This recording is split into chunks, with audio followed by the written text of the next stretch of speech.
Bienvenidos y bienvenidas a Road to Performance, un podcast en el que te hablamos de cómo teoría y práctica se unen para mejorar el rendimiento deportivo.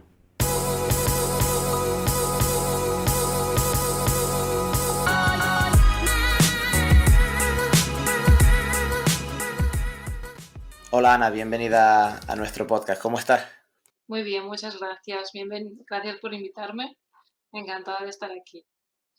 Encantado nosotros de poder charlar con un perfil como el tuyo, que al final trabajas en la investigación también en el día a día y trabajas produciendo ciencia y que creemos que puede ser muy interesante un perfil como el tuyo con la temática a la que te dedicas a estudiar para las personas que nos oigan. Y de ahí va la primera pregunta. ¿Quién es Ana Prats y a qué se dedica en su día a día? Bueno, am, yo, de formación soy bióloga. He hecho el doctorado en biología molecular, de hecho en pediatría, en obesidad infantil. Y ahora, pues bueno, estoy en la universidad la Escuela de Salud de, de la Universidad de Girona, Escuela de Salud del Deporte, y doy clases en fisioterapia. Y básicamente, pues me gusta la temática o, bueno, a lo que os dedicáis vosotros, ¿no? A la actividad física, al deporte, porque desde la rama que yo trabajaba de la obesidad infantil y también en adultos, bueno, pues determinar las causas genéticas y moleculares está muy bien, se tiene que hacer, pero ya son obesos, ¿no? Y ahora es como, bueno, ¿qué podemos hacer? ¿Cómo puede la actividad física ayudarnos a solventar esta problemática o a solventarla o ayudarla o a mejorar la calidad de vida de los sujetos desde el punto de vista más básico, ¿no? De la genética y la biología molecular? Y bueno, me dedico básicamente a esto, a dar clase y a intentar explicar desde el punto de vista más básico lo que vosotros trabajáis cada día. Desde esta perspectiva, desde la biología, ¿no? Digamos de lo más simple en cuanto a la molécula, ¿no? A lo más elemental, ¿qué diferencia hay en la aproximación que puedes hacer tú respecto, ¿no? a la actividad física o el deporte a la que podemos hacer nosotros, que de formación es una ciencia aplicada, ¿no? De un conocimiento un poco más genérico. Ujú. Es más explicar un poco el mecanismo, de cómo funciona aquello que vosotros hacéis en el día a día. Es decir, el por qué hay personas pues, que responden muy bien a un tipo de actividad física o de entrenamiento y personas que no responden. Cómo saber el por qué unas responden y otras no responden y encontrar este mecanismo fisiológico que puede haber detrás que te lo explique y daros herramientas también a vosotros, trabajando siempre conjuntamente para intentar daros herramientas de decir, bueno, pues la persona que tenga este perfil, este tipo de entrenamiento, no le va a surgir el efecto que vosotros desearíais o el que desearía el sujeto. Y así intentar pues poder hacer lo que se conoce como prescribir actividad física o entrenamiento personalizado, que sabes que va a funcionar o que va a mejorar la salud. Siempre yo hablo desde el punto de vista de salud, ¿no? ¿Vale? No de rendimiento o así, que también es súper interesante, pero yo ya no, se me escapa, no es mi temática, sino desde el punto de vista de la salud, cuál sería el mejor entrenamiento que le podríamos prescribir al paciente o al sujeto para que mejorara pues unos niveles determinados de, pues no sé, de glucosa, insulina, tensión arterial, colesterol, estos factores que vosotros conocéis muy bien, pero que creo, a mi entender, que falta el mecanismo detrás que lo explique, ¿no? El por qué. Parte de la evidencia más reciente ya empieza a no hablar solo a lo mejor de un mecanismo de forma aislada, sino de cómo diferentes mecanismos, ¿no? De forma integral, una forma más holística, empiezan a combinarse para determinar esto que comentabas de quién responde a qué, de qué manera se responde, ¿no? Que se ha popularizado un poco los conceptos de respondedor, no respondedor ante ciertos tratamientos o ciertas propuestas de intervención. Ujú. Sí, siempre se tiene que ver desde una perspectiva sistémica, holística, no puedes separar lo que puede ser la tensión arterial con el colesterol, con la insulina. Es decir, vosotros cuando trabajáis con un sujeto que tiene un corazón, que tiene un tejido muscular, que tiene tejido adiposo y que no puedes coger pedacitos y decir, esto responde así, lo otro responde de tal manera. No, no. Tienes que mirarlo todo a nivel holístico, a nivel general, si no, no puedes entender qué le está sucediendo a esta persona, ¿no? O cómo responde, porque somos un todo. Para una de las cosas que tenemos ahora más en mente cuando hacemos entrevistas es conocer un poco más a las personas que comparten este rato de charla con nosotros. Y queríamos preguntarte de dónde nace tu interés por la investigación. Bien, supongo que cuando te decides hacer una carrera como la biología es porque te gusta la investigación, ¿no? Pero la verdad es que ha sido un poco, pues, casualidad el hecho de tener la oportunidad de empezar a hacer prácticas en un centro de investigación y después, pues, bueno, tener la oportunidad de hacer, bueno, empezar como técnico, hacer el doctorado, el postdoctorado y, bueno, es ir trabajando muchísimo y ganándote el día a día, publicando. Es un trabajo duro, no te voy a decir que no, aunque no lo parezca, ¿vale? Pero sí, siempre me ha gustado y he tenido la suerte de contar con muy buenos profesionales que me han enseñado muchísimo y he podido aprender de ellos y aplicarlo. Ujú. ¿Y actualmente tienes alguna línea de investigación abierta o estás trabajando en algún proyecto en particular? Sí, estamos trabajando en la parte epigenética, o sea, es decir, cómo responde o qué modificaciones epigenéticas tienen lugar en diferentes tejidos en relación al tipo de entrenamiento. Básicamente, si es más aeróbico o anaeróbico o mixto, ¿de acuerdo? Pues cómo responden a nivel, ¿no? Cambios epigenéticos que puede producir ese tipo de entrenamiento y a qué tejidos puede afectar. Ujú.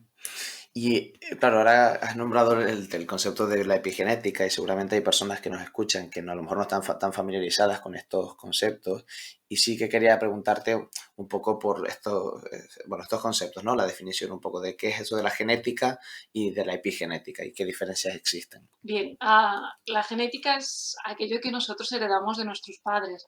La información es como las letras que ya escriben toda la información que nosotros necesitamos para formar las células, para formarnos como individuos. Sería como, pues, como es el libro base que nos determina. Sí, que es lo que recibimos y que no lo podemos cambiar. Es decir, tenemos lo que recibimos de nuestros padres, lo expresamos o no, pero no podemos cambiarlo. La epigenética, en cambio, es todo aquello que está por encima del ADN, ¿no? La genética sería pues el código genético, las bases nitrogenadas que hay dentro de la que forman la molécula del ADN y todo lo que es la epigenética es lo que está por encima de esta cadena, todo aquello que nos determina la accesibilidad, ¿sí? Si podemos acceder o no podemos acceder a determinados genes. Es como si estuviéramos haciendo una cubierta que protege la información genética y nosotros podemos acceder o no a la información. Esto puede ser pues bueno o malo porque si no podemos acceder a genes que nos codifican por enfermedades, genial, los tenemos allí reprimidos, no accedemos, no los expresamos y tenemos un estatus sano. Y al revés, si nosotros necesitamos acceder a genes que están codificando por factores saludables y no podemos acceder, también es un problema. ¿Y cómo podemos nosotros, de hecho la epigenética es aquello que podemos cambiar? Sí, durante nuestra vida se puede modificar pues por los hábitos de vida, la actividad física, la alimentación saludable, factores también psicológicos, la ansiedad, la depresión, el estrés, todo esto bueno, todo el día a día. Sabemos que el estrés es malo, sabemos que practicar deporte es beneficioso, una dieta pues, sana también nos beneficia. Son cosas que ya sabemos y que el mecanismo por el cual decimos que es bueno o malo, pues sería porque nos está ayudando a modificar esta epigenética, ¿no? La accesibilidad a la genética. Bueno, tanto el poder acceder como el que no se, o como que no se expresen, ¿no? Es decir, bueno, también comentabas esta parte negativa del desarrollo de ciertas patologías. Bueno, pues si no se expresa en ningún momento, ¿no? Pues también es positivo. Sí, a mantener un patrón sano, a reprimir aquellos que nos puede codificar por una enfermedad y a expresar aquellos que nos benefician. Mantener, siempre hablamos como de un patrón, ¿no? Un patrón sería como mantener este equilibrio entre lo bueno y lo malo. Claro, y además, bueno, hablabas tú ahora de aquellos factores un poco más, no sé si llamarlos intrínsecos, pero al final de algún modo son factores o extrínsecos, no lo sé. Si aquellos factores, pues la dieta, el ejercicio físico, ¿no? La actividad física que yo realizo, pero después hay otros factores de mi entorno que a lo mejor no puedo controlar tanto, ¿no? Pues a lo mejor la calidad del aire, que también incluso pueden hacernos que nuestra epigenética pueda verse modificada, ¿no? Sí, sí, sí. Que ya son factores que no podemos controlar, pero que sí que nos afectan. Claro, claro, por eso digo que tú mencionabas aquellos que sí, que a lo mejor se pueden encontrar y seguramente para las personas que nos escuchen sean aquellos que más les interesen, pues bueno, cómo se plantea la propuesta de entrenamiento, cómo se plantea la aproximación nutricional que tú puedas hacer, los procesos de recuperación, pero después hay otras muchas cosas, ¿no? Al final el deportista pasa muchas horas fuera del control del entrenador y demás, y hay otros, ¿no? El lugar donde se vive, pues desde la altitud, la calidad del aire, ¿no? Todo. Cualquier factor externo nos puede modificar, nos influye directamente. Pero hay factores que podemos controlar, como decidir dejar de fumar, comer mejor, practicar deporte, y otros que, bueno, sí, tú puedes decidir cambiar de casa, pero o de sitio donde vives, pero obviamente no es tan fácil como decidir, venga, mañana empiezo a correr, ¿no? O dejo de fumar. Sí, hay factores que son más fácilmente modificables y menos, pero todo nos influye, sí. Ujú. Claro, y ahora aquí siempre aparece la pregunta cuando, de hecho creo que, bueno, en estos últimos años se ha popularizado también el hecho del estudio de la genética, existen más publicaciones, sobre todo aplicado al de deporte, me refiero. Claro, y siempre nos nace la misma pregunta, ¿no? ¿El deportista nace o se hace? Y creo que es un buen momento para, y una buena persona a la que preguntarle esto. Bien, creo que las dos cosas, o sea, todos sabemos que la gente, los deportistas de élite, mayoritariamente ya son de familias con deportistas de alto rendimiento. Se sabe que el factor es heredable a un 66% aproximadamente y por lo tanto una parte genética existe. Hablando de la parte genética, el hecho de recibir la información, ¿no?, correcta para ser un deportista de élite o tener un buen rendimiento existe. Pero también, claro, si tú lo entrenas, ya puede ser muy bueno o tener mucha potencialidad, que si tú no entrenas, no vas a desarrollar o potenciar al máximo, ¿no?, estas capacidades que tú ya tienes. Por lo tanto, las dos. La parte genética es la que heredamos de los padres, que si es buena, pues hombre, partes con ventaja, ¿no? Y si tú entrenas, pues si entrenas toda la parte más epigenética, el entrenamiento, pues en altitud, no, bueno, esto sabéis mucho mejor vosotros que yo. Claro, pues toda la parte epigenética, si tú la puedes potenciar, pues puedes acabar siendo mucho mejor que no si no entrenaras o no lo hicieras en condiciones óptimas. Es un mix, las dos cosas, es importante.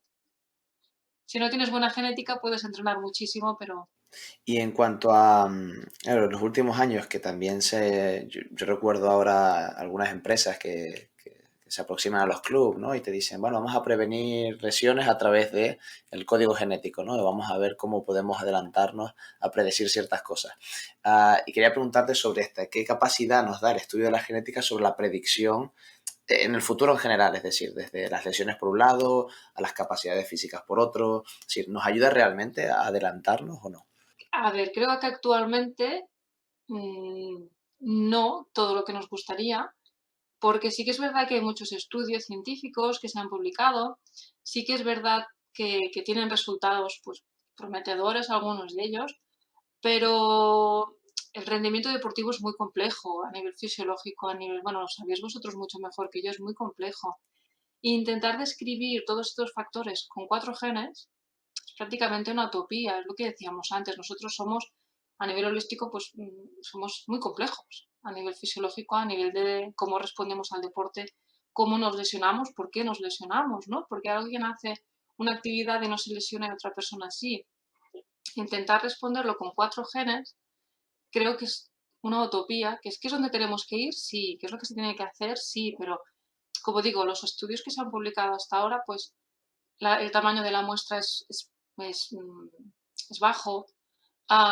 Bueno, digamos que yo a mí, a nivel personal, completamente una opinión personal, si me ofrecieran hacerme un test de estos, no me lo haría porque no confiaría en que los resultados fueran 100% válidos.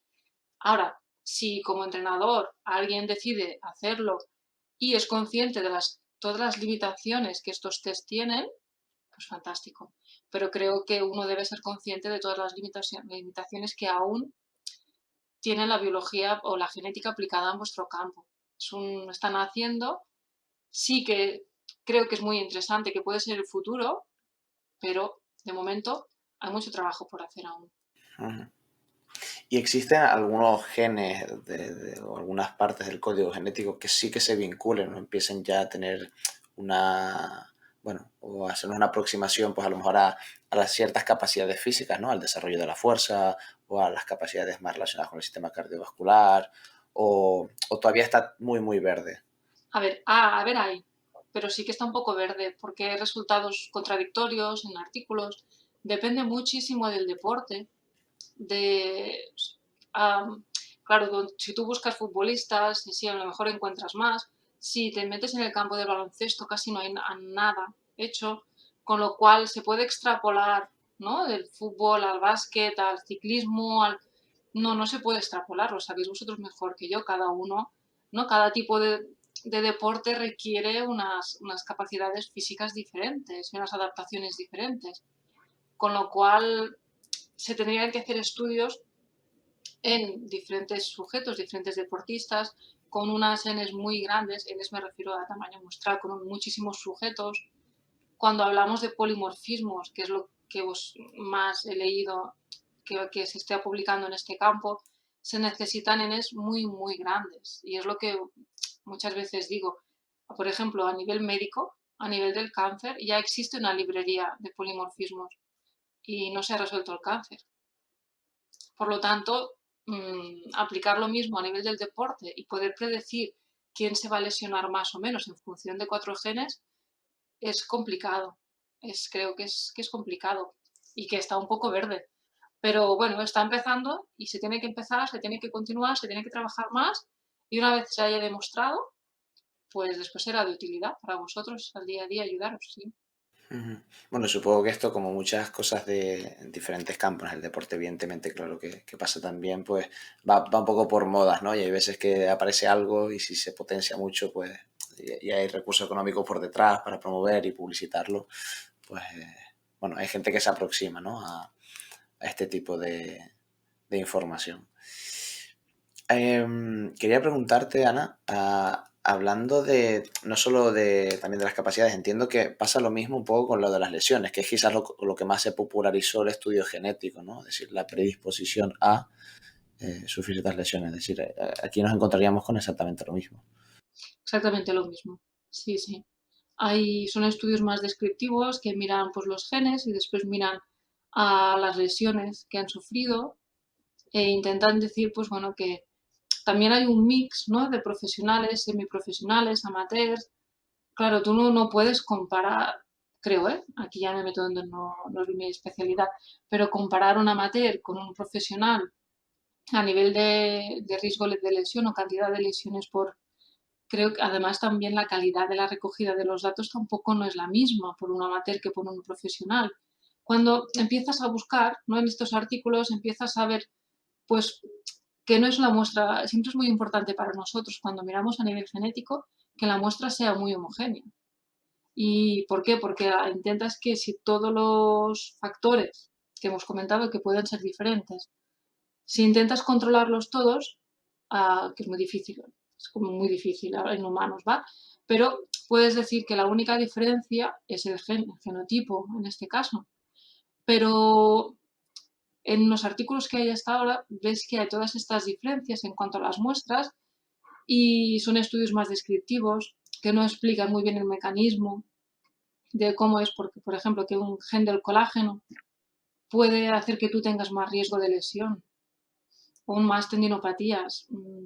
¿Sabes? O sea, bueno, como lo demás también está un poco verde, pero ¿nos puede ayudar en un futuro? Creo que sí. Hacen falta más estudios. Vale, vale. Y una de las cosas que estabas comentando al principio, en esta diferenciación entre la genética y la epigenética, yo hace tiempo que estuve escucho de forma muy regular muchos podcasts de otros compañeros y en algunas ocasiones han hablado de estos temas. Y me resultaba muy curioso que evidentemente se hereda la genética, ¿no? De los padres, pero después hay un componente, sobre todo a nivel de la gestación de la persona, de cómo influyen los hábitos de los padres, y no solo el de la madre, sino también el del padre, a pesar de que la madre es la que porta al feto, en cómo se desarrolla o cómo se va a expresar todo ese código genético después. Me parece como muy interesante que desde tan temprano empecemos a condicionar o se empieza a condicionar, ¿no? De alguna manera, toda esa expresión génica. ¿Es así? Sí, sí, sí. Es así, además para mí es fascinante este campo.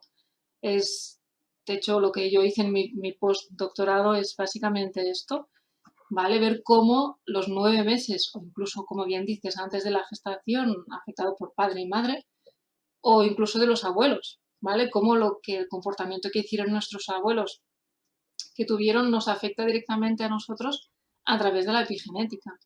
Y sí, sí, sí, es verdad. O sea, tenemos que pensar que los 9 meses de gestación lo formamos todo, todo.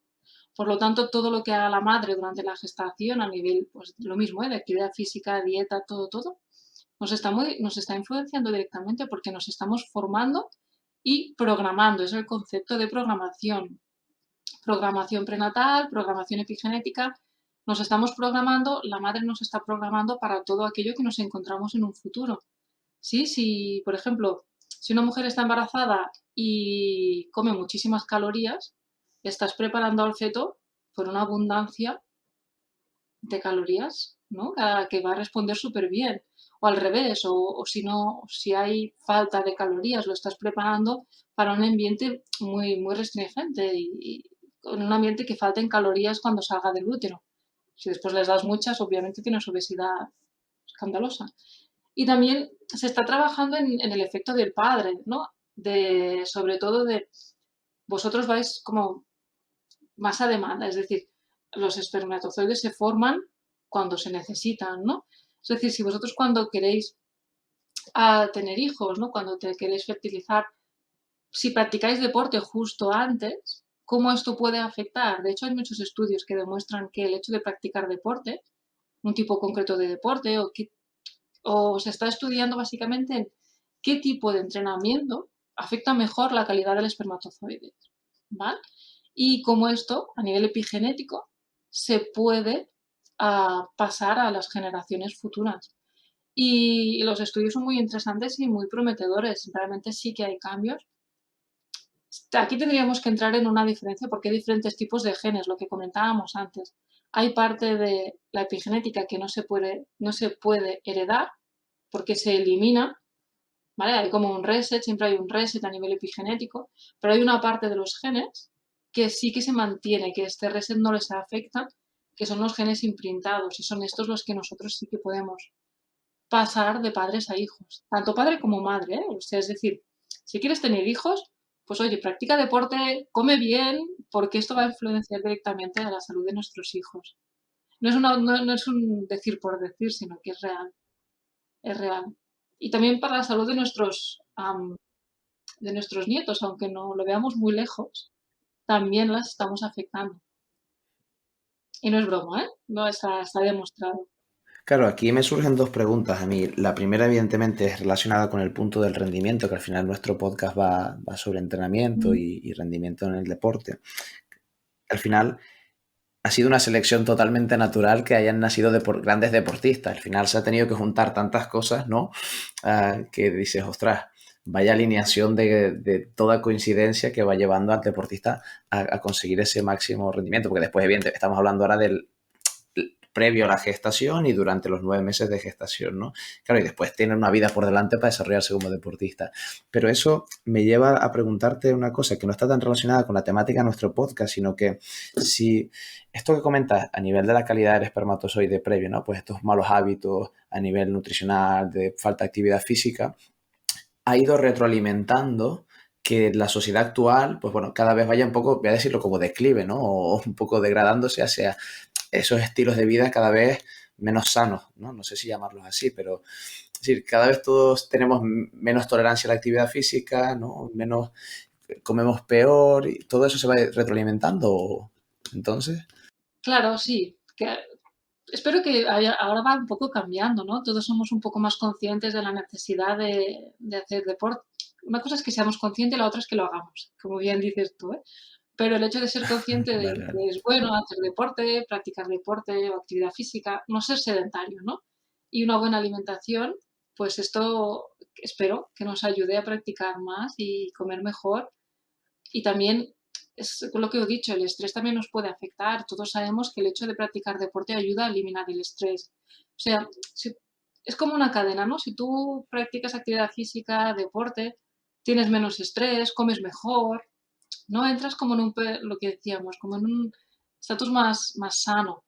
Y esto es lo que tendríamos que potenciar y todos por lo que decimos, no nos afectan solamente a nosotros, sino que si intentamos cambiar como sociedad, ¿no? Si quieres decirlo así, podríamos cambiar la tendencia de ser sujetos más sanos, sí. Pero sí, supongo que también ayuda, ¿no? El hecho de tener un sofá en casa, de ir siempre en bicicleta, perdón, en moto, en coche y no tanto andando, en bicicleta, en estos pequeños hábitos de vida que nos podrían ayudar a motivarnos para practicar deporte. Esto sí que ha cambiado mucho en los últimos años. Sí, sí, no sé si es la causa o no, pero Ujú. tenemos que cambiar, seguro. No, claro, como estabas diciendo, nos estabas comentando que ahí Dime, dime, perdona. No, no, es lo que has dicho antes, que es como es casualidad que tengamos estos grandes deportistas. Bueno, también si tú miras lo que, relacionado con lo que has dicho ahora, ¿no? Si tenemos este nivel de vida tan sedentario y tal, pues al final a lo mejor habrá menos, ¿no? Pero si partimos de cómo, de la evolución humana y tal, siempre hemos sido muy activos para conseguir el alimento, para ir a trabajar, todo. Es ahora que somos todos muy sedentarios. Bueno, esto no sé si tienes que ponerlo o no, porque no tiene nada que ver, pero No, sí, sí, sin duda, sin duda. Claro, una de las cosas que yo me estoy aproximando quizás más y me está interesando más es toda esta teoría más evolucionista, ¿no? Donde el ser humano se ha adaptado a cierto entorno que ha cambiado tan rápido que, bueno, que nos estamos primero estamos empezando a conocer cuáles son las consecuencias y después a ver cuáles son las soluciones, ¿no? De cómo ha cambiado todo nuestro entorno. Y evidentemente en el ámbito del deporte yo tengo esta percepción de que bueno, que cada vez como que la base en la cual reclutar deportistas es cada vez menor, ¿no? Y empieza a ver, pues bueno, pues hay otros hobbies que te traen más, ¿no? Pues los eSports por un lado, o el hecho de no hacer nada directamente, o y ciertas comodidades que nos han ido llevando a esto. Y quizás en el futuro en el deporte sí que, sobre todo el alto rendimiento, pasa factura, porque necesitas una gran base de la que después vayan despuntando esos perfiles para llevarte, ¿no? A trabajar con los mejores. sí, pero está también,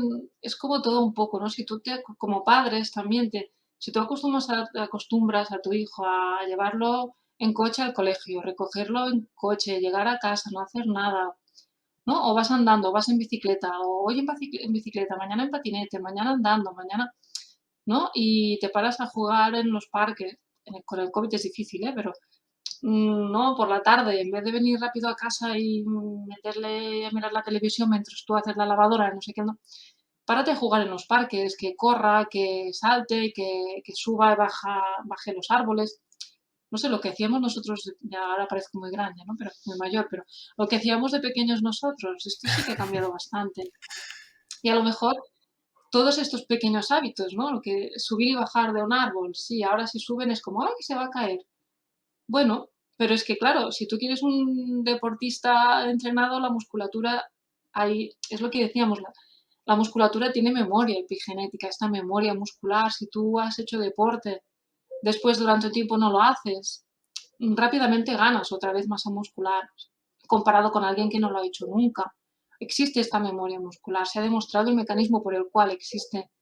Pues deja que nuestros niños corren, salten, suban y bajan árboles, vayan en bici, en patinete, que vayan cogiendo todas estas capacidades, no sé si motrices, capacidades físicas, vosotros le dais mejor el nombre que yo, pero no un poco para que sí se vayan desarrollando, sepan si les gusta o no, qué deporte les puede gustar más y no sé, a lo mejor así podríamos volver a tener este abanico, ¿no? De posibles fuentes de futuros deportistas, no sé. Esto ya te digo, no Sí, es sí. más de entrenar, ¿no? De la memoria que está generando, esta programación que te comentaba. Demos la oportunidad al niño cuando es pequeño a que se programe a vivir todos los sistemas. Yo, antes de hacerte una pregunta, que no suelo hacer este tipo de cosas durante el podcast, pero sí que el otro día comparto una anécdota contigo, que yo cuando con esta teoría de la más evolucionista, ¿no? Y escuchando a muchos compañeros que se encargan de divulgar ciencia, una de las cosas que estoy intentando cambiar es incluir un hábito de exponerme un poco más al sol, ¿vale? Porque al final yo trabajo en Así. pabellones, entonces el hecho de paso de casa de teletrabajar a meterme en el pabellón y durante el mediodía trato de pues, salir al sol, exponerme unos 20 minutos, por la máxima piel posible. Y siempre doy un paseo por alrededor de casa y hay un cole justo aquí al lado. Y me resultó muy curioso salir y encontrarme, porque justo delante del cole hay unos edificios, unas urbanizaciones y viven pues allí. Muchos de los niños entiendo que vivan cerca del cole y vivan justo delante. Y me resultó muy curioso que todos los niños que salen del cole para irse a casa a comer a la hora a la que yo salgo, aparentan unos niveles de obesidad importantes. Y no sé si ocurre con los niños que se quedan en el comedor del cole, pero lo compartí el otro día con alguien también charlando y dije, "Buah", y me he ido a dar un paseo y me he encontrado que todos los niños que van hacia las casas tienen una aparente obesidad. Y no es como en mis generaciones que tú ibas al cole y bueno, había algún perfil de alguno de nosotros, de los niños, que a lo mejor teníamos un poco de sobrepeso. Pero no, no, no, ahora es como una tendencia muy generalizada, ¿no? Y decía, claro, y después pensando de egoísta, ostras, no habrán deportistas con los que trabajar, ¿no? Porque así no se puede ir a ningún lado. Me resultó muy curioso. Los, los, mm, a nivel nutricional, los comedores del colegio tienen muy en cuenta la comida, ¿no? A nivel que combinan, que ponen cada día, que sea una alimentación variada. Piensa los niños cuando están en el colegio, ah, también personal. Mi hija en casa no come verduras. En el colegio repite, porque los otros niños comen más, ella come más. Es como que, bueno, ¿por qué en casa no lo hacen y en el colegio sí? No lo sé, ojalá lo supiera, lo haría en casa. También la hora del comedor, están 2 o 3 horas que están, no sé si son casi 2 horas y media, que están jugando en el patio, saltando, corriendo, jugando, subiendo y bajando de todos los, no sé, todo lo que tienen allí, ¿no? De los columpios. Si tú vas a comer a casa, es esto, creo, aquí ya no me pongo donde no lo sé, pero que la dieta a lo mejor no es tan variada. ¿Qué hacen durante 2 horas y media en casa? No van a estar jugando o saltando, probablemente estén sentados, ¿no? Mirando la televisión, hablando con los padres. También es verdad que la obesidad se relaciona muchísimo con el nivel socioeconómico de las familias. Dejar los niños al comedor no es barato. Es más barato ir a recogerlo y comer en casa. O sea, creo que hemos entrado en el bucle este ¿no? De decir, bueno, pues es como un lujo dejar tu hijo a comer en el colegio. A nivel económico, estoy hablando. Es más fácil ir a recogerlo y que coma en casa, aunque tenga que pelearme y le voy a poner pues siempre, no sé, una comida no tan variada, o no tanta verdura, no tanta fruta, o no. ¿No? En el colegio también hay muchos ayuntamientos y así que hacen lo de la fruta, ¿no? Que subvencionan la fruta para que coman más fruta los niños en el colegio. Lo que has dicho tú de la vitamina D. Si están en el patio del colegio 2 horas, imagínate la cantidad de vitamina D que hacen, ¿vale? Exposición al sol, ¿vale? La vitamina D es muy importante. Bueno, esto lo que decíamos, ¿no? Si a los niños que tienen mucha más plasticidad que nosotros, los adultos, les pones en un ambiente que es más favorable, pues empezar no digo practicar deporte, porque obviamente la hora de patio no están practicando deporte, pero se están moviendo, están ejercitando, están cogiendo diferentes habilidades, diferentes competencias motrices, subir, bajar, pasar una pelota con la mano, con el pie. Tienen posibilidad de hacerlo, que si tú los metes en casa a mirar la televisión, no les das estas posibilidades y no las van a desarrollar nunca las capacidades si no hay posibilidad, ¿no? Bueno, esto es mi entender, ¿eh? No sé si tú como especialista crees que si damos oportunidades a los niños para crecer. Yo lo comparto totalmente, esta visión que tú das. Al final, como te comentaba, ahora que empiezo a escuchar más de sus compañeros o a leer más sobre esta teoría de más evolucionista, ¿no? Pues bueno, pues tiene todo el sentido, ¿no? Que estábamos programados, como tú comentas, ¿no? Que usas este término, estábamos programados para unas cosas y ahora nuestro entorno no es de la misma forma y ha cambiado tan rápido y sigue cambiando tan rápido que hay que reprogramarnos, pero la genética creo que no va tan rápido, ¿no? Entonces, creo que no. que, Obviamente no, piensa que creo que estamos por eso tenemos programados un pequeño... decalaje importante, sí.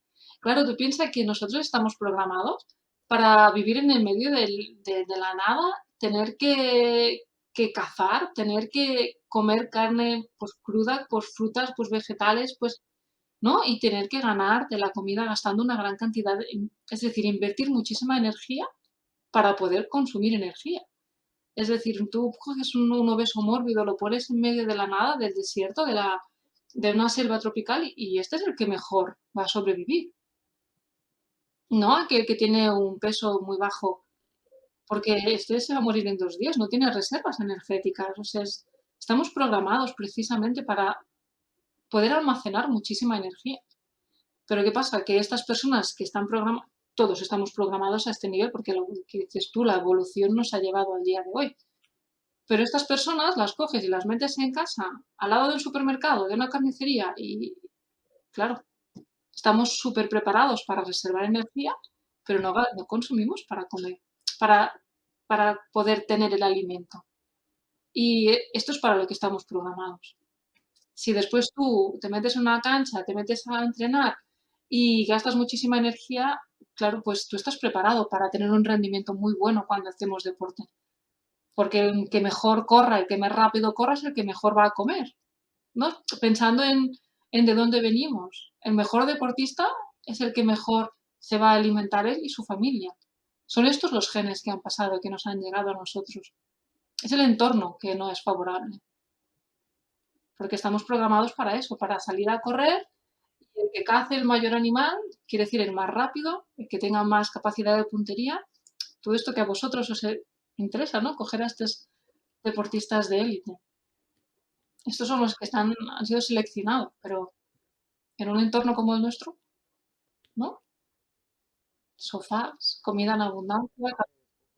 Sí, hace poco escuchaba a un doctor en ciencias del deporte hablar un poco de dónde se va a buscar el talento. Y él hablaba de que hay zonas geográficas en el mundo donde se encuentran ciertas, bueno, no sé, ciertas herencias genéticas o ciertas herencias epigenéticas que favorecen que tú puedas ir a buscar un perfil determinado allí, ¿no? Pues se habla pues desde el Cuerno de África con los maratonianos o lo que es el país de Sudáfrica, o también ciertas regiones en Europa sobre perfiles muy altos y con una capacidad muscular mucho mayor que en otros lugares del mundo, ¿no? Claro, todo esto al final, y también lo estabas comentando tú a nivel de socioeconómico, todo te lo va condicionando y al final es, pues sí, los factores intrínsecos propios de la genética y la epigenética, los socioeconómicos que tiene la familia y cómo los hábitos, que es lo tercero, ¿no? Lo que se está estudiando más seguramente ahora, los hábitos que se heredan también, bueno, hacen que pues cada vez entremos en este bucle de perder cierta capacidad, ¿no? De detectar este talento. Entonces me parecía muy interesante y una de las cosas por las que queríamos también hablarlo contigo, ¿no? Es decir, cómo todo esto nos está afectando también en el alto rendimiento deportivo. Ujú. Sí, sí, tienes razón también a nivel cada raza no está bien dicho, ya lo sé, pero para que nos entendamos, somos muy diferentes. Tú miras la masa muscular o haces una ecografía muscular a, a diferentes y ves que a nivel del sarcómero, a nivel de la distribución de las fibras es completamente diferente. Dice, bueno, vamos a coger maratonianos en el Cuerno de África. Ya, pero es que, ¿has visto nunca una ecografía? Nosotros las hemos hecho en niños de 8 años de edad. Aquí alrededor en Girona, pues tenemos zonas, núcleos que hay mucha migración, ¿no? Y les hicimos ecografías a niños de aquí y niños que han migrado pues de África. Una diferencia en cuanto a la estructuración de los sarcómeros de las fibras musculares, impresionante. O sea, que es como que están mucho más adaptados precisamente para poder a correr una maratón o, bueno, por qué, ¿no? Yo no- o sea, por qué muchas veces los deportistas, los corredores de fondo son negros y no son blancos, pues hay una predisposición, creo, esto no lo he estudiado muy bien, pero por las ecografías que hicimos nosotros, la diferencia era brutal y a nivel estructural, niños de 8 años de la misma escuela y, bueno, que debe haber un factor genético detrás importante, como bien has dicho, distribuido por zonas geográficas que cada uno ha desarrollado, ¿no? A lo largo de la evolución unas capacidades diferentes y por esto podría explicar el por qué tenéis que ir a buscar deportistas en, bueno, especialidades en diferentes zonas geográficas. Porque es muy curioso, eso sí que me sorprendió, porque nunca había hecho una ecografía muscular, estaba allí pasando por curiosidad y me sorprendió muchísimo, muy visualmente. O sea, yo no, aunque no hayas visto nunca una ecografía muscular, es que se veía súper bien la diferencia. Y esto debe ser genético. Sí, que al final es la estructura, ¿no? De cómo se va montando el puzzle mientras te estás gestando, ¿no? Pues se forma de una manera diferente si estás bajo unas condiciones meteorológicas o unas condiciones ambientales, ¿no? Pues determinadas, ¿no? Que como puede ser la altitud, ¿no? De lo que se habla del Cuerno de África, la altitud. Sí, pero son niños que han nacido aquí, ¿eh? O sea, todos eran del mismo pueblo, la misma escuela, misma región, que esto que debe de venir de los padres, de sus predecesores, porque era muy visual, muy, no sé, muy interesante. Tendremos que estudiarlo más en un futuro, ¿no? Ana, con todo esto que estábamos comentando ahora, me surge una duda. A lo largo de la vida existen diferentes etapas sensibles en las cuales nosotros podemos o se puede ver modificada la expresión génica o el acceso al código genético o por el contrario se mantiene igual a lo largo de la vida. Es decir, los factores siempre nos influyen de la misma manera y la expresión cambia de forma regular a lo largo de la vida. No, de hecho se sabe que cambia con la edad. O sea que cuanto más mayores somos, en la vejez, por ejemplo, se sabe que cambia completamente el perfil epigenético. De hecho, es cuando más sensibles somos a muchísimas enfermedades.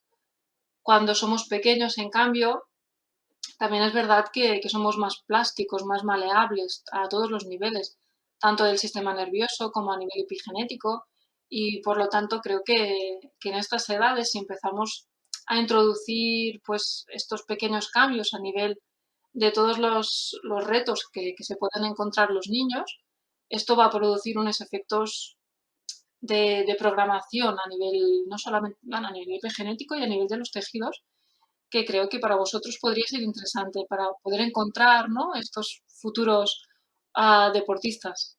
Porque cuanto antes se encuentren el estímulo, mejor podrán responder al mismo estímulo en un futuro, que tenemos memoria de, a todos los niveles, epigenético y básicamente. Y al hilo de lo de la respuesta que nos das, y recuperando un poco lo que hablábamos al principio, este concepto de respondedor y no respondedor, es decir, depende de estos estímulos que se reciben durante la infancia, puede ser que en el futuro te conviertas en un respondedor a diferentes estímulos, ya sea a nivel, digamos, del entrenamiento o incluso nutricional, o por el contrario da igual, es decir, la persona que nace predispuesta a una cosa ya lo nace y no se cambia. No sé si me explico bien. Sí, una muy buena pregunta, la verdad, que no me la había hecho nunca. Y no, puede ser las dos cosas. O sea, el hecho de nacer, ya lo que decíamos, ¿no?, con una genética, el hecho de que los padres ya nos hayan pasado una buena genética, seguramente facilita que la primera vez que tú te encuentres que tienes que superar un reto, ¿no?, lo hagas mejor o peor en función de tu background genético. Pero si tú, pues no tienes la suerte de proceder de una familia, pues, con buenos genes a nivel deportista, si te encuentras con un estímulo, bueno, también a nivel de entrenamiento supongo que sucede, ¿no? La primera vez que tienes que hacer algo, pues obviamente tienes que coger la técnica, tienes que aprender a hacerlo. Pero a la vez que vas repitiendo, cada vez eres mejor, más eficiente. Lo haces con menos tiempo, lo haces mejor. Pues lo mismo pasa, es lo que te decía, si un niño aprende a subir un árbol con 3 años, pues cuando tenga 15, 20, aunque no lo haya hecho durante un tiempo, en 2, 3 veces va a hacerlo bien. Si tú no lo has hecho en tu vida y con 40 años tienes que subir a un árbol, pues a lo mejor va a ser mucho más complicado, ¿no? O el hecho de ir en bici, que dicen que no se pierde nunca. ¿Por qué no se pierde? Bueno, pues si tú aprendes a hacerlo con 40 años, no es fácil. Si ya en 2 años vas en bicicleta, es decir, no, toda la parte más neuronal, todas las rutas neuronales, toda la parte plástica de la musculatura, el tejido adiposo, todo, todo ya se ha encontrado con este problema y ha tenido que, a nivel sinérgico, responder a este problema. Y si tú vas a, es entrenar, ¿no? Encontrarte con estímulos, poner el cuerpo en un reto y él lo supere y lo va entrenando y lo va memorizando. Y esto es lo bonito, que vamos memorizando todos esos patrones, ¿no? Y después cuando los necesitas, pues los puedes coger más rápidamente y utilizarlos. Esta pregunta me surgía porque el otro día comentaba con un compañero sobre algunas publicaciones que existen. Hablábamos de la suplementación con creatina, con monohidrato de creatina. Y él me comentaba que habían estudios que hablaban de respondedores y no respondedores. Y es verdad que hay poca evidencia, después de hacer una revisión entre los dos así como muy rápida, existe poca evidencia de que haya realmente respondedores y no respondedores. Claro, no sé si este tipo de estudios que se hacen y a veces se discrimina por personas que responden mejor a una intervención, hablo a nivel pues, de la suplementación, pero podría ser de entrenamiento, o personas que no lo responden igual de bien, puede ser también por esa expresión génica que han tenido o esos cambios epigenéticos que se han visto en su infancia, ¿no? Y que a lo mejor la selección de los sujetos ya de por sí no ha sido muy buena porque a lo mejor han tenido experiencias previas, ¿no? Un poco que al final todo como que se va conectando y tiene su evolución y su sentido, pero es muy complicado encontrar o controlar todos los factores, ¿no? Sí, porque es muy personal, cada uno somos diferentes y respondemos diferente a la misma situación. No a nivel solamente del deporte, sino en todos los casos, ¿no? Tú de un niño que te dibuje una casa, todos van a dibujar casas diferentes. Y todos sabemos que es una casa, ¿no? Y esto es lo bonito, que todos somos diferentes, respondemos diferente, pero vuestro problema es que, claro, si todos respondemos diferentes, ¿qué hago yo con cada sujeto, ¿no? ¿Qué entrenamiento funcionará mejor en uno que en otro? Porque no, todos vamos a responder, ¿pero a qué? Claro, no sé, esto es lo que vosotros supongo que es vuestro día a día, ¿no? Encontrar si responde más a un tipo de entrenamiento, a otro, a un mix, es complicado, es como hacer un puzzle, un challenge every day, ¿no? Claro, y además falta mucha evidencia que, bueno, o no es porque falta mucha evidencia en cuanto a los métodos, sino de la detección de los perfiles, es decir, cómo sé que hay unas Exacto. personas que puede ser que le venga mejor una cosa o la otra, porque al final es ensayo y error, y a veces el ensayo y error te lleva bueno, a tirar una vida deportiva o a no entender ciertas cosas, ¿no? Y requieres mucho Sí, es tiempo. ahorraros tiempo, ¿no? Ser más... Sí, sí. No, lo que dices, no es ahorraros tiempo. Imagínate que tú puedes hacer un perfil genético y epigenético y dices, vale, este deportista le va a ir súper bien esto y lo otro. Lo has clavado. Te has ahorrado un montón de tiempo de práctica, ¿no? Error y... Claro, serviría para ahorraros tiempo, pero vosotros ya sois buenos haciéndolo. Lo que os faltaría, pues, es esta pequeña ayuda para ahorrar este tiempo que lo que dices tú muchas veces es muy importante, ¿no? Puede ser una vida. Sí, sí, sí. Claro, claro. Bueno, ahora has comentado, por llevar ya la entrevista a las últimas preguntas, has comentado que también está esta parte más del desarrollo de pues, las vías cognitivas, ¿no? De toda esta plasticidad incluso neuronal, todo este punto. También, ¿tú crees que esto ya lo hemos hablado antes de la entrevista, pero tú crees que a nivel personal y de tu opinión, también se podrá empezar a hablar de la genética o la epigenética aplicada a nuestro sistema neuronal? ¿O esto es tremendamente complejo? Hombre, el sistema nervioso es súper complejo, obviamente, a nivel cognitivo, todo lo que nos afecta, nos cambia, nos modifica, nos condiciona. Sí, la epigenética está muy relacionada también, pero el ser humano es muy complejo y creo que intentar explicarlo hace falta muchos años, mucha investigación y nos podrá ayudar segurísimo, pero creo que es complejo. Es complejo pero interesante y sí, de hecho es lo que decíamos, tú no puedes, ¿no? Cada jugador, cada deportista, entiendo que, bueno, pues un día está fatigado y el entrenamiento que tú tenías preparado supongo que no puedes realizarlo, tienes que cambiarlo, ¿no? ¿Y por qué? Por un factor psicológico. Bueno, ya, pero es la realidad y es lo mismo, pero es complejo. Supongo que vosotros en vuestro día a día ya os encontráis, ¿no? Con este factor. Te digo, no es mi especialidad, ¿eh? Pero sí, la epigenética. Ya, ya, ya, ya.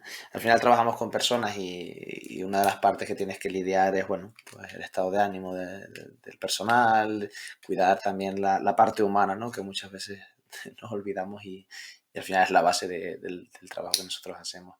Quería preguntarte, ya por ir acabando, Ana, seguramente hemos despertado el interés de algunas personas a charlar de estos temas y a lo mejor hay algunas personas que se quieren animar, bueno, desde una perspectiva un poco alejada, porque es una ciencia que, bueno, lo comentábamos, ¿no? Pues está verde, necesita todavía de mucha evidencia y demás, pero bueno, si alguien se quiere aproximar un poco a nivel de literatura, ¿podrías recomendarnos algo o algunos lugares, unas fuentes a las que ir a leer? Mm. Claro, yo siempre, cuando tengo que recomendar algo que sea más creíble, recomiendo literatura científica. Pero entiendo que muchos, obviamente, no estáis acostumbrados a leerla, pero sí que hay pues blogs como, bueno, o como hacéis vosotros, ¿no? A través de estos podcasts y así que podéis entrevistar a personas o que podéis comentar artículos, que podéis divulgar la ciencia a un nivel más básico, pero creíble y fiable. Es decir, tú por internet puedes encontrar muchísimas cosas que, como todos sabemos, hay, bueno, cosas que no nos podríamos fiar del todo, por decirlo de una manera. Pero después sí que hay la labor, como muchos de vosotros o compañeros vuestros, ¿no? De otros blogs, otras páginas, que lo que hacen precisamente es coger artículos científicos y divulgarlos a un nivel mucho más sencillo, comprensible, pero con un rigor y una metodología científica. Por lo tanto, yo iría más a este tipo de fuentes, ¿no? Para poder entender y mejorar el conocimiento. Si fuera ideal ya los artículos publicados el mes pasado en inglés sería genial. Entiendo que no es el objetivo de muchos de vosotros. Ya, ya, lo que pasa es que el ir a consultar la bibliografía, ¿no? Pues la literatura científica, pues, yo he consultado alguna cosa porque siempre que preparamos las entrevistas me gusta, bueno, indagar un poquito. Claro, cuando empiezas a leer sobre alelos, el gen tal y código y cómo se codifican los genes, dije, guau, guau, guau, no, esto no es para mí. Entonces, puedo leer alguna cosa, ¿no? Pero tampoco demasiado. Y evidentemente nuestra aproximación a eso debe ser más sencilla, ¿no? Y más superficial, evidentemente. Bueno, pero es La por esto última básicamente. pregunta. No, dime, que te he interrumpido. No, no, que por esto también vosotros la labor de intentar hacer que esto sea comprensible para los demás, pues hablando, pues no sé, conmigo si se puede ayudar un poco, con otras personas, con otros profesionales o no, es la manera de decir, bueno, me puedo creer, me puedo fiar de todo lo que me dicen o no es. Yo también cuando hablo de vuestro campo también tengo muchísimas limitaciones y cuando hago trabajos en deporte, actividad física, no soy yo quien decide qué se hace, cómo se hace. Obviamente voy a un especialista, ¿no? Y en vuestro campo, un CAFE, INEF, no sé, dile como quieras, ¿no? Pero todos llegamos donde llegamos y todo tiene que ser multidisciplinar y trabajar conjuntamente. Por esto creo que es muy importante lo que vosotros estáis haciendo. Intentar divulgar la ciencia de todos los ámbitos, intentando ponerlo pues fácil a todos, incluida a mí. Una de las últimas preguntas que estamos haciendo en las entrevistas, que bueno, que nos surgió a raíz de unos episodios más atrás, y es para también conocer un poco más a las personas que hay detrás en el podcast y la persona con la que charlamos, es cuando tú vas a leer sobre algún tema o alguna publicación científica, cuando abres el paper, ¿por dónde empiezas a leer? ¿Qué parte del paper coges para empezar a ver si te engancha, si no te engancha, si lo descartas o no? Hmm, interesante. Ah, depende de lo que estoy haciendo. Si estoy haciendo si estoy escribiendo un artículo, resultados, voy a los resultados. Si estoy haciendo metodología, metodología. Si es leer por leer, así como dices, ¿no? Para aprender, me miro las conclusiones y después voy a la metodología.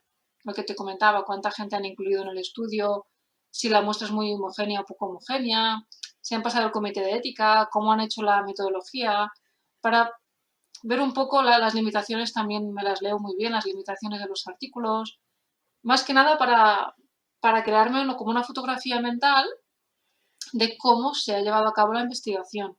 Y si creo, a mi opinión, ¿vale? Si creo que se ha hecho todo correctamente, que los objetivos son coherentes con la metodología, después me lo leo todo. Si no, ya no.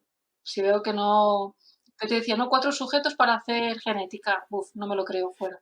Ya ni me lo leo. Coincides con algunos compañeros que han pasado por aquí, hay otros que que directamente se saltan las conclusiones, van directamente a la metodología, y hay otros perfiles que hemos entrevistado que van directamente al análisis estadístico en particular, ¿no? Personas que quieren buscar solo cosas muy determinadas, ¿no? De esto. Entonces, bueno, quizás es una manera de conocernos un poco más desde el ámbito más investigador, de por dónde empezamos a leer también, ¿no?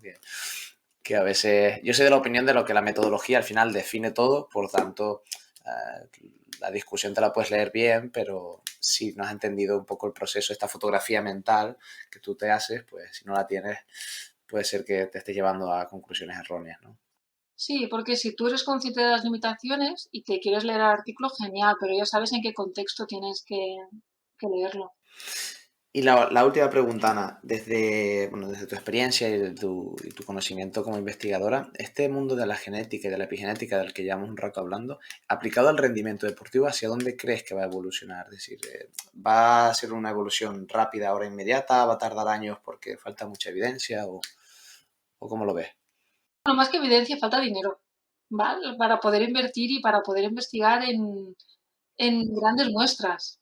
Es decir, poder hacer estos consorcios, porque lo que te decía, futbolistas, ciclistas, tal, con 4 o 5 no vamos a ningún sitio cuando hablamos de genética y epigenética. Tenemos que hacer, pues, esto, consorcios, muchísimas muestras homogéneas que nos permitan sacar conclusiones. Conclusiones, muchas veces me preguntáis, ¿y podemos seleccionar aquel que tiene un futuro prometedor? Buf, no se trata de seleccionar, porque seleccionar quiere decir que estás excluyendo a muchísima gente. Seleccionar en base a la genética y la epigenética no se va a conocer nunca al 100%, con lo cual puedes excluir a deportistas súper buenos o con un potencial buenísimo, simplemente porque genéticamente no entra dentro de los parámetros conocidos. Ya esto no, ¿vale? Esto lo hacéis muy bien vosotros, seleccionar a aquellos que pueden llegar a ser muy buenos deportistas, y lo que creo que nosotros tendríamos que hacer es ayudaros a lo que has dicho tú, a no perder tiempo, a optimizar el tiempo, a optimizar los entrenamientos, saber cómo va a responder mejor, cómo vamos a tener más buenos resultados en el mismo mínimo tiempo posible. Tendremos, creo que tenemos que ayudaros en esto, no en seleccionar, porque si seleccionas excluyes. Y esto no, creo que no es ni ético ni correcto, porque puedes perder a muy buenos Uh -huh. profesionales, es mi opinión, ¿eh? Pero en cambio sí que os podemos ayudar a optimizar tiempo, Uh -huh. entrenamiento.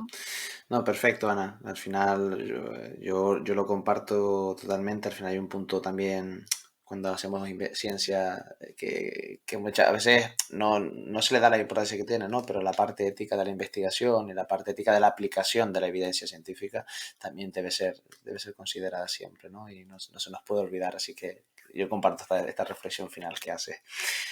Nada, decirte que muchas gracias, que ha sido un placer poder charlar durante este rato contigo. La verdad que es una temática bastante diferente a lo que nuestros oyentes estarán acostumbrados y un abordaje un poco diferente, pero que creo que, bueno, puede ser una aproximación para quien le interese estos temas y seguramente poner sobre la mesa, bueno, algunas ideas que no nos suenan a los que nos dedicamos más al rendimiento deportivo, ¿no? Así que, nada, mandarte un abrazo muy fuerte y darte las gracias de nuevo. Igualmente, muchísimas gracias, Javier, por contactar conmigo y darme la oportunidad de charlar. He disfrutado mucho, espero que tú también te haya gustado y muchas gracias. Un abrazo y hasta pronto.